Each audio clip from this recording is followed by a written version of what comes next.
Let's go. মানুষেরা যদি পৃথিবী থেকে বিলুপ্ত হয়ে যায়, তবে কি অক্টোপাস প্রজাতি মানুষের জায়গা নিতে পারবে?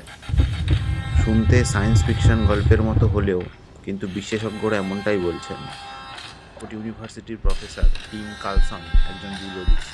তার মতে এই ৮ পেয়ে প্রাণীর অসাধারণ বুদ্ধিমত্তা ও অভিযোজনের ক্ষমতা মানুষের পরবর্তী উত্তরসূরি হয়ে ওঠার একটি মুখ্য দাবিদার।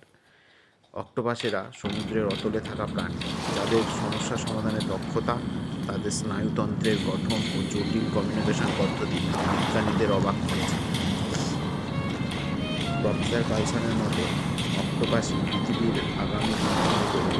যাই হোক, তিনি জোর দিয়ে বলেছেন, যদি পৃথিবী থেকে মানুষ বিলুপ্তির পথে এগোয়, তবে অক্টোপাস প্রজাতির সুযোগ সবচেয়ে বেশি মানুষের জায়গা দখল করে নেওয়ার ক্ষেত্রে। তিনি এও বলেছেন যে অক্টোপাস হলো the brain of the sea. Professor Carlson এই কথাগুলি তার বই the universal history of us নামে একটি বইটিতে লিখেছেন। আর এই বইটি